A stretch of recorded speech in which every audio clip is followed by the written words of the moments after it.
Il est 7 heures, madame, messieurs, bonjour. Au sommaire de ce matin, la justice ne négocie pas et le calendrier de la justice est différent du celui de la politique. De mots prononcés par le ministre intérimaire de la justice lors de l'ouverture du procès contre Joseph Kabila, ancien chef de l'État poursuivi pour participation à un mouvement insurrectionnel. Des images à suivre dans un instant. À suivre également à la une de ces matins, une déclaration du porte-parole du gouvernement, Patrick Mouyaya. Pour Patrick Mouyaya, l'Église catholique devrait condamner clairement ceux qui ont commis de crimes à Goma, de propos de ses membres du gouvernement dans un instant. En religion, ils ont décidé de fumer le calume de la paix. Hier vendredi, le petit-fils du prophète Simon Kimbangu, issu de la lignée de Dia Lunganda et de Kisolo, qui ont fait une déclaration commune à la résidence de Mama Milo de la Gombe. Madame, Monsieur, voilà tout pour les titres et bienvenue. Si vous nous rejoignez sur la RTNC, le procès contre Joseph Kabila, ancien chef de l'État, poursuivi pour participation à un mouvement insurrectionnel, a débuté hier vendredi. À peine ouvert, le procès a été renvoyé au 31 juillet 2025. Joseph Kabila est également poursuivi pour trahison, viol, torture, déportation et occupation ouverte de la ville de Goma. Pour le ministre intérimaire de la justice ne négocie pas et le calendrier de la justice est différent du calendrier de la politique. Regardez. Un procès inédit dans un contexte inédit. Joseph Kabila devant la justice militaire. L'audience est ouverte par la lecture, par la greffière en chef de la haute cour militaire, de la citation à comparaître qui reprend tous les faits de la cause et les procès verbal des constats des agents qui sont allés signifier la citation à comparaître dans différentes adresses de Joseph Kabila. La République s'est constituée partie civile dans ces procès.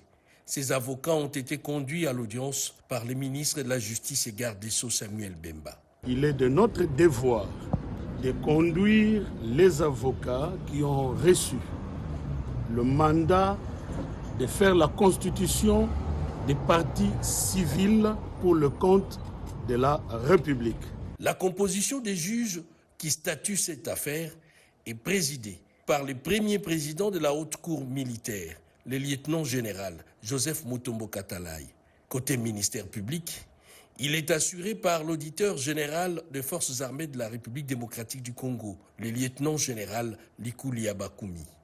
L'organe de la loi a demandé séance tenante à la cour des jugés Joseph Kabila, étant donné que toutes les démarches des significations de la citation à comparaître se sont révélées infructueuses. Monsieur le Président, distingué juge, conformément au prescrit de l'article 327 du Code judiciaire militaire, je requiers qu'il plaise à votre haute cour militaire de juger le prévenu Joseph Kabila Kabange par défaut. À la demande de la requête des avocats de la partie civile, la Cour a suspendu l'audience en renvoyant la cause au 31 juillet afin de leur permettre de mieux s'imprégner des pièces du dossier. Par ailleurs, Joseph Kabila est poursuivi pour participation à un mouvement insurrectionnel, crime contre la paix et crime contre l'humanité, homicide intentionnel par balle, trahison, viol, torture et déportation. Ajoutez à cela, occupation par la force de la ville de Goma. Dans l'actualité également, prélude à la session budgétaire de septembre, l'Assemblée nationale et le gouvernement central étaient en réunion stratégique jeudi au Palais du Peuple. Objectif, harmoniser leurs vues sur les grandes lignes prioritaires nationales, notamment la sécurité dans l'Est de la RDC et l'exécution rigoureuse de la loi de finances 2025. On fait le point avec Anim Balaka et Patrick Badibanga.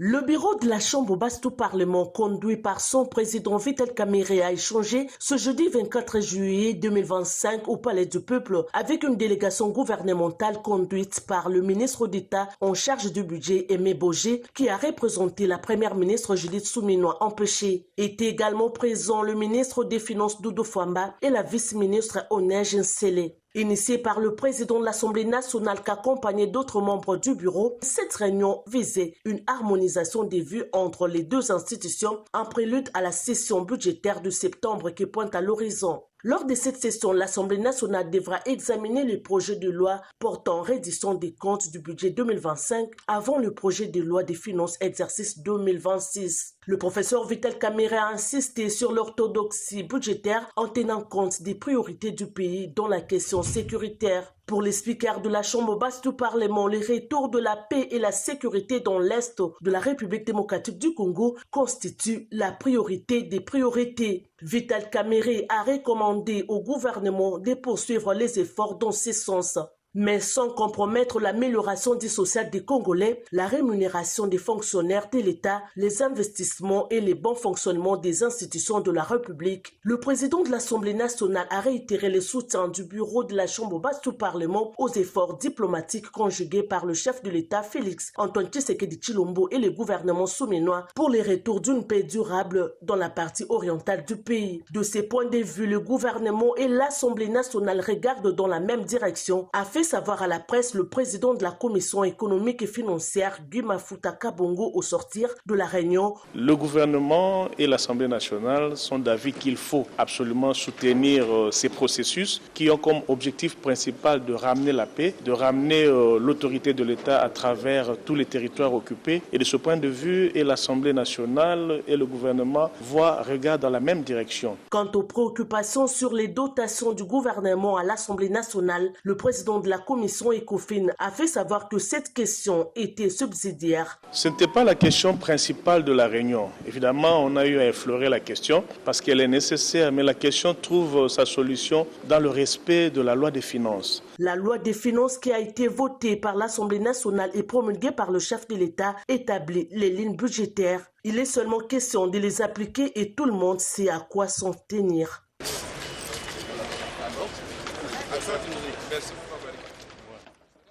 Grand titre de ce matin, le vice-premier ministre de l'économie a discuté avec le service étatique de régulation, donc la Banque centrale du Congo, l'ARPTC et l'association de consommateurs. Le pourquoi dans ces récits de Rodé Panda. Les difficultés que rencontrent les consommateurs congolais lésés suite à la mauvaise qualité des services fournis par certaines banques implantées au pays et les mobile money sont parvenus auprès du gouvernement de la République sous les plaintes présentées à propos par ces derniers. Le vice-premier ministre, ministre de l'économie nationale, Daniel Mukoko Samba, a réuni le jeudi 24 juillet 2025 les services étatiques de régulation dont la Banque centrale du Congo, l'ARTPC, l'ARE et les associations de consommateurs dans le but de mutualiser les efforts et lutter efficacement contre ces phénomènes. Daniel Mukoko Samba, qui tient à prioriser l'option de la paupérisation de l'outil de gestion des plaintes des consommateurs lésés, a au cours de cette séance de travail présenté une application WhatsApp qui sera adaptée et traduite dans toutes les 4 langues nationales pour une utilisation populaire. Nous avons eu une introduction de ce chatbot, un outil technologique qui nous sera très utile pour pouvoir être très proche des consommateurs, avoir aussi un feedback aussi beaucoup plus rapide. Nous louons cette initiative et nous allons marcher ensemble. Une détermination et un engagement ferme sont affichés par les responsables des associations de défense des droits des consommateurs pour cette cause commune.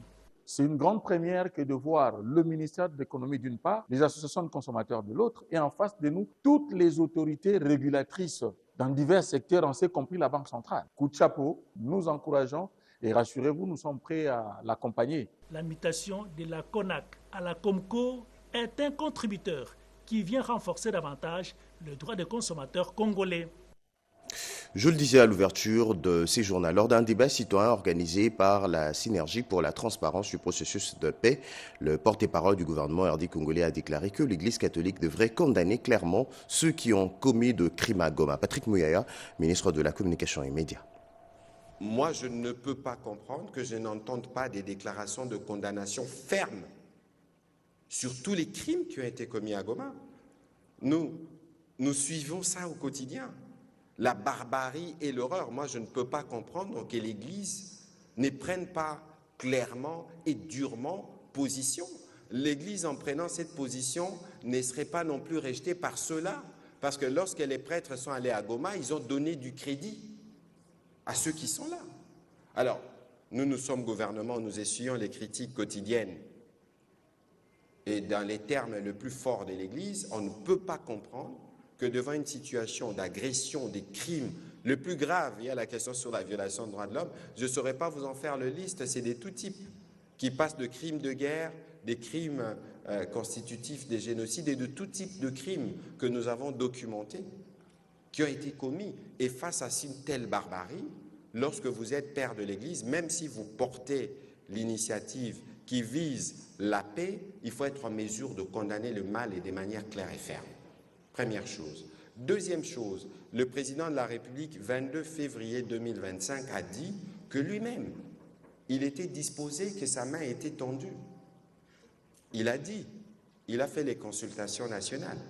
Et que si aujourd'hui, les prêtres qui au départ de leur initiative, parce que moi je n'ai pas compris, certains qui ont à tout prix voulu opposer l'Église au gouvernement, nous sommes de partenaires, même si nous pouvons avoir des points de divergence.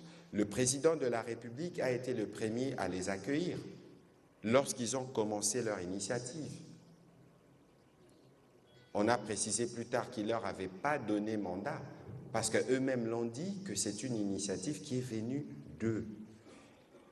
Et ce n'est pas les seuls à avoir pensé qu'ils pouvaient porter une initiative qui aille vers la paix. Nous avons d'autres confessions religieuses, autour de l'évêque par exemple, les Jiba, qui eux aussi ont pris l'initiative. Le président de la République, qui les a reçus en séance de travail, j'y étais pas. L'intervenant à ma gauche y était. Ils ont discuté longuement et largement sur les sujets. Il y a un comité qui travaille, qui donnera suite et qui fera des propositions. Ici, il ne faut pas qu'on oublie, quelqu'un l'a dit sûrement, mais le rôle du garant, le rôle d'arbitre, c'est les rôles dévolus au président de la République. Je ne pense pas que le prêtre, en prenant cette initiative, veut lui faire concurrence dans son rôle. Vous avez suivi les propos de l'honorable Moumengi ici, qui dit qu'ils feront des propositions au président de la République, parce que si les pactes tels que voulus doivent prendre forme au sein de la communauté, le pacte doit être endossé par les institutions pour permettre de créer ces cadres de change. Mais encore que même quand ces cadres seront créés, je ne sais pas quelle en sera la formule, mais là aussi ce sera un cadre de discussion où il faut qu'on fasse le bon diagnostic. Et en faisant les bons diagnostics, on doit être en mesure d'identifier pour ceux des Congolais qui ont peur parce que complices ou... Et le ministre de Poste et Télécommunications était au Data Center dans le but d'évaluer l'état de fonctionnement des équipements de cette infrastructure. Un reportage signé dans le Manteko. La visite d'inspection du ministre des Postes et Télécommunications et du Numérique aux installations du secrétariat général de son ministère et au bureau des structures spécialisées du ministère des PTN, en l'occurrence les RASCOM et les portails du gouvernement, avaient pour objectif de faire l'état des lieux des équipements gérés par les responsables de ces structures, d'examiner l'état des bâtiments et leur conformité aux normes de sécurité et enfin de s'entretenir avec les personnels pour écouter leurs préoccupations et leurs suggestions. Cela me va droit au cœur parce que je me dis, les agents et cadres de l'administration portent leur ministre. Vous êtes l'âme de l'État. Le ministre et son cabinet peuvent passer, mais l'administration est pérenne. Nous sommes conscients du rôle important que vous menez dans ce pays. Le ministre Kiba Samaliba a rassuré les personnels de son ministère quant à l'amélioration des conditions de travail. Touchés par les passages de leurs ministres des tutelles dans leurs installations, les agents et cadres des PTN ainsi que les coordonnateurs des structures spécialisées n'ont pas hésité d'exprimer leur gratitude au ministre Kiba Samaliba. Nous sommes heureux et nous souhaiterions qu'à l'avenir, son Excellence puisse régulièrement nous visiter, échanger avec nous. Nous sommes là pour produire, maximiser les recettes. C'est ça le but de ces orientations. Aujourd'hui, il y a des avancées qui ont été faites par rapport au portail notamment, que je représente. Et là, tous les agents sont reconnaissants. Cette visite a été clôturée par un moment de convivialité et de partage entre les ministres et les personnels de son ministère. On change carrément de registre ici. Clôture à Kinshasa, le premier colloque international des aveugles de l'Afrique centrale. Cette grande messe avait comme thématique l'apport et l'adaptation des aveugles au numérique face à la crise sécuritaire en RDC. Betty Amani. Des recommandations fortes ont été formulées à l'issue de ces travaux. Parmi elles, l'intégration systématique de la dimension handicap dans les politiques publiques liées à la sécurité, au numérique et au développement durable, la mise en place des centres régionaux de formation au numérique inclusif, l'adoption d'une approche inclusive dans la consolidation de la paix et le renforcement de la coopération régionale pour un meilleur partage d'expériences et de compétences. La cérémonie de clôture a été présidée par la ministre déléguée en charge des personnes vivant avec handicap et autres personnes vulnérables, Maître René Sambou-Diatta, qui a salué la qualité des échanges et réaffirmé l'engagement de la RDC à appliquer les résolutions prises en droite ligne avec la vision inclusive du président de la République, Félix-Antoine Tshisekedi Tshilombo. Que notre sous-région et continue à faire face à des guerres ensemble et ayant compris cette réalité, nous conjuguons des efforts pour une paix durable dans notre sous-région. Autre moment fort de cette rencontre, Sylvie Ouiraguié, présidente de la Fondation Ouiraguié du Burundi, a été consacrée marraine des personnes vivant avec handicap visuel en Afrique centrale, en reconnaissance de son engagement en faveur de cette communauté. Enfin, les pays membres ont décidé de la création d'une plateforme régionale regroupant les présidents des associations des aveugles d'Afrique centrale. Objectif, parler d'une seule voix et mutualiser les efforts pour une inclusion plus efficace à l'échelle régionale. Nous allons parler coopération à présent. En séjour en République de Guinée, l'ambassadeur des Guinéens accréditant RDC a présenté le rapport de restitution de sa mission officielle. À cette occasion, il a remis à la diaspora guinéenne vivant en RDC le projet de la nouvelle constitution, fruit de consultations engagées dans son pays. De retour en RDC, après une mission officielle en Guinée, son pays d'origine, l'ambassadeur de la République de Guinée, Sékou Camara, a fait la restitution de sa mission. Cette démarche s'inscrit dans le cadre du renforcement des relations bilatérales entre la Guinée et la RDC. Devant ses pairs et partenaires, le diplomate a partagé les grandes lignes de son séjour. Ce retour marque une étape importante pour poursuivre les efforts communs entre les deux pays frères. L'ambassadeur de Guinée en RDC, Sékou Camara, revient sur les objectifs de sa mission. C'est avec un sentiment de joie et de responsabilité que je m'adresse à vous 3 jours seulement après mon retour de Conakry, où j'ai reçu des mails du ministre des Affaires étrangères et de l'intégration africaine et des Guinéens établis à l'étranger, son Excellence Dr Maurice Sanda Kouyaté. Cette cérémonie a été suivie d'une audience historique avec le président de la République, chef de l'État, son Excellence Général Mamadi Doumbouya, qui a bien voulu nous gratifier de ses sages et utiles conseils relatifs à l'encadrement et à la gestion de la diaspora guinéenne dans nos juridictions respectives.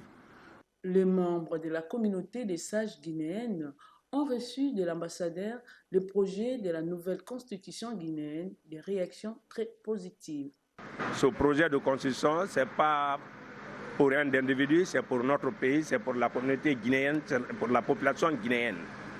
De ce fait, nous sommes fin prêts à vulgariser et à sensibiliser la population guinéenne se trouvant en RDC. Cette rencontre marque la communion entre la mère patrie et la communauté de la diaspora guinéenne en RDC. Tout à fait autre chose. Le directeur général de l'APCSC a échangé avec les entreprises sous-traitantes congolaises œuvrant dans les volets infrastructures du programme Sino-Congolais. Les autres détails dans ces récits. La problématique du démarrage de différents travaux relatifs aux projets inscrits dans le cadre du programme sino-congolais, le paiement et la mise à la disposition de fonds aux entreprises congolaises sous-traitantes et la qualité de chaque ouvrage, tels ont été les 3 points clés au menu de l'entretien entre le directeur général de l'APCSC, Maître Freddy Yodi Chembo, et les différents responsables des entreprises œuvrant dans le volet infrastructure du programme sino-congolais. Maître Freddy Yodi Chembo a insisté sur la performance de chacune des entreprises au regard de multiples difficultés et problèmes qu'elles rencontrent. Prenons la parole au nom de tous les sous-traitants. Le numéro 1 de Adi Construct a fait le point. Nous sommes venus exprimer nos difficultés au DG pour qu'ensemble on réfléchisse, qu'on trouve des pistes de solutions. Parce que déjà, là où on est, au regard des contrats signés, les délais sont en train déjà de courir. Donc il ne faut pas qu'on impute le retard de ces délais aux Congolais que nous sommes comme sous-traitants. Nous voulons que les responsabilités soient établies pour qu'ensemble le projet avance. Le DG, c'est un homme pragmatique. Il nous a écoutés. Il a émis le vœu d'approcher toutes les parties pour trouver des solutions. Signalons que c'est depuis la signature de l'avenant numéro 5 à la convention de collaboration entre la RDC et le GREC, le 14 mars 2024, que les entreprises sous-traitantes congolaises ont droit au chapitre de la reconstruction de la RDC. C'est grâce à la volonté du président Félix Tshisekedi et matérialisé par l'APCSC qui dirige Maître Freddy Yodi Chembo. Sachez aussi que le conseiller du chef de l'État au bureau conjoint Joseph Moké a séjourné dernièrement à Bandundu-Ville dans le Kwilu. Ces natifs du coin a communié avec la population sur plusieurs questions d'actualité. Joseph Moké Tawaba, conseiller au bureau conjoint du chef de l'État, a posé un geste fort dans sa terre natale qui est le Kwilu. Tous ces bases, dont la salle Saint-Paul II de la paroisse Notre-Dame, située dans la commune de Mayoyo, quartier Malébo à Bandundu-Ville. Sur place, les Fachi en miniature, comme on l'appelle par ses proches, a réuni toutes les femmes veuves, membres de sa fondation, pour les remettre de panne et l'accès à leur espace pour le chant. Ces gestes, bien plus qu'un simple don, est un acte de reconnaissance pour ces femmes, souvent marginalisées, mais qui luttent pour subvenir aux besoins de leur famille. Les femmes veuves vivant avec handicap, renforçant ainsi le caractère inclusif de son action. Dans cette salle, l'émotion était palpable. Près de 2000 femmes ont prêté l'oreille à leur fils Joseph Moké Tawaba, qui a martelé que son ascension est le fruit du travail acharné, tout en précisant que son parcours est le fruit de souffrance et de détermination. Les pagnes ont été remis aux femmes veuves au nom de maman Marthe Kassalou. Joseph Moké Tawaba a aussi remis un lot de varaises, des survêtements et des ballons aux jeunes d'une équipe de football ainsi qu'aux femmes. La cérémonie s'est déroulée dans une ambiance chaleureuse animée par l'artiste et comédien avant de se poursuivre sur le terrain de l'enclos Notre-Dame où s'est livrée une rencontre de football qui a été appréciée par les habitants de cette partie du pays. Campagne de vulgarisation de la feuille de route dédiée à la jeunesse par la Fédération des associations et clubs de l'UNESCO. Diane Balaka. La Fédération des associations et clubs UNESCO FACU intensifie son action en faveur de la jeunesse. La structure dirigée par Benoît Ilunga Chipamba a lancé une vaste campagne de vulgarisation de la feuille de route dédiée aux jeunes. Une note circulaire annonçant l'ouverture prochaine d'une plateforme officielle de la FACU a également été partagée, détaillant ses objectifs, conditions d'accès et avantages. Le président Benoît Ilunga a lui-même présenté ses sur le rôle stratégique de Club UNESCO dans la promotion des valeurs de paix, d'éducation et de développement durable. C'est comme notre préambule le dit, le guerre prenant naissance dans l'esprit des hommes, c'est dans l'esprit des hommes qu'il faut élever l'esprit de paix. Notre campagne va parler de la jeunesse et c'est dans la jeunesse que nous allons nous investir pour un avenir meilleur de la République démocratique du Congo à travers les idéaux de l'UNESCO. Les valeurs qui doivent véhiculer l'humanité tout entière sont fondées autour de certains idéaux, parmi lesquels il y a l'idéal de la paix et l'idéal du bien-être de vivre ensemble. Avec ce défi de la mondialisation, la gestion des conflits dans le monde, l'UNESCO syndicaux ont un grand rôle à jouer. En marge de cette activité, le président de la FACU avait réuni les membres fondateurs du mouvement dans le cadre d'une messe de mémoire dédiée aux anciens vivants et défunts, notamment Toumba Watumba, figure historique de ces réseaux. Prenons à présent cette précision. Le seul porte-parole des agents et cadres de finances reste leur intersyndical. Précision faite lors d'un point de presse tenu lors de la restitution des pourparlers avec la tutelle, le ministre de Finances, Rodé Panda. D'une séance de restitution que le bureau de l'intersyndical des finances a informé les partenaires qui est le ministre des Finances, des personnes habilitées à parler au nom des agents et cadres de l'administration des finances.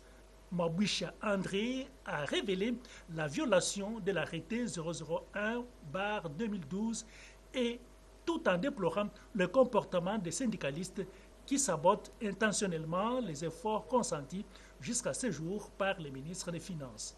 Il se dégage de cette désignation une violation grave et flagrante des dispositions de l'arrêté 001/2012 portant proclamation des élections syndicales organisées au ministère des Finances.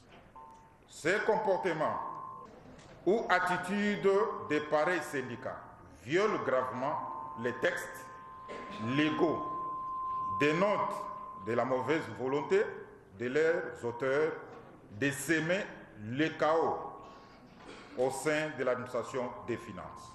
Position clairement de l'administration des finances qui se sont exprimées pour la mise à l'écart des syndicalistes perturbateurs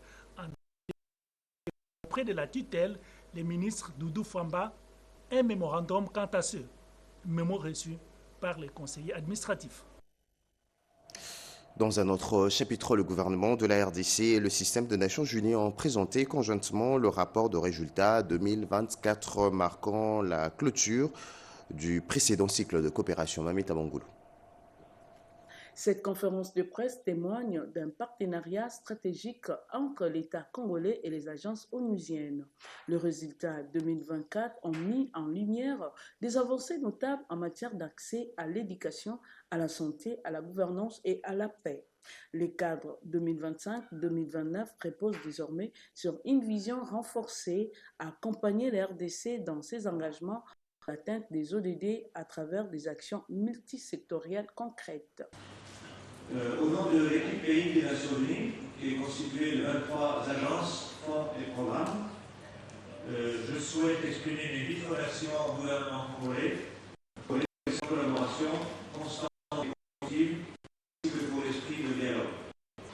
En 2020, le système des Nations Unies, SNU, a collaboré avec plus de 30 entités étatiques, des partenaires techniques et financiers, ainsi qu'avec de nombreuses entités privées, des organisations de la société civile, des organisations non gouvernementales, internationales et nationales. De son côté, le secrétaire général de la coopération internationale a dans son intervention mis l'accent sur les acquis dont le gouvernement a bénéficié au cours de l'année antérieure. Je voulais rassurer que le gouvernement de la République du Congo a établi le comité de pilotage qui est co-présidé par le ministère des Affaires étrangères, coopération internationale et francophonie, le ministère de coordination de l'aide au développement et le bureau de coordination des coordinateurs au président a été témoin d'interventions mieux coordonnées, plus ciblées et plus efficaces dans l'ensemble des domaines couverts du cadre de coopération 2020-2024. Cette collaboration renouvelée entre la RDC et les Nations Unies témoigne d'une volonté commune de renforcer les synergies pour atteindre les objectifs du développement durable ODD d'ici 2030. Un mot de religion avant de nous quitter. La famille qui Mbangou s'est décidé de fumer le calume de la paix. C'est ce qui ressort du point de presse organisé hier vendredi par le petit-fils du prophète Simon Mbangou, issu de la lignée de Diangenda et de Kisolokele à la résidence Mamamouilou de la Gombe. Après 23 ans de séparation, la famille Kimbangu s'est réconciliée. C'est l'économie de ces points de presse co-animés par les petits-fils du prophète Simon Kimbangu, issus de la lignée de Diangenda et de Kisolokele. Pour matérialiser cette réconciliation, effectuer une descente dans la cité d'Enka le mardi 29 juillet prochain pour rencontrer leur grand frère, les chefs spirituels de l'église kimbangiste, Papa Simon Kimbangu Kiangani. Pour Christophe Kisoloke Tousimbana, cette rencontre s'inscrit purement dans le cadre familial et n'est qu'un église. Le projet d'aller en Kamba est venu à partir de 2024 quand notre frère, le chef spirituel de l'église kimbangiste, Papa Simon Kimbangu Kiangani, a lancé l'appel pour que nous puissions tous rentrer en Kamba. Et suite à cet appel, nous avons répondu positivement et nous avons écrit à notre frère pour que, au mois d'octobre déjà, nous avons proposé qu'ils nous disent quand est-ce que nous allons venir pour le rencontrer. Parce qu'on voulait préciser que cette rencontre-là se situe dans un cadre familial, c'est très important. Parce que c'est les premiers contacts. Alors on ne voulait pas directement venir parler de l'Église, mais on voulait d'abord parler de la famille, parce que c'est la cellule, c'est notre cellule de base. Et nous avons écrit justement pour donner le temps, pour dire à notre grand frère qu'on arrivait le 29. On l'a laissé le temps justement pour qu'il ait le temps de s'acclimater ou de se préparer quant à ça. La date du 29 juillet est significative car elle cristallise la date de l'accident connu par Papa Diangenda à Tchela quand il allait voir son frère Papa Kisolokele. C'était votre journal de la rédaction réalisé par Jonathan Mbalama et Mamita Bangoulou, assisté de Didier Diawa, Emile Zola, Chora Mazaza, Ruben Kombo et Alain Galia. Madame et messieurs, merci de nous avoir suivis. À toutes et à tous, bonne journée en compagnie de votre chaîne.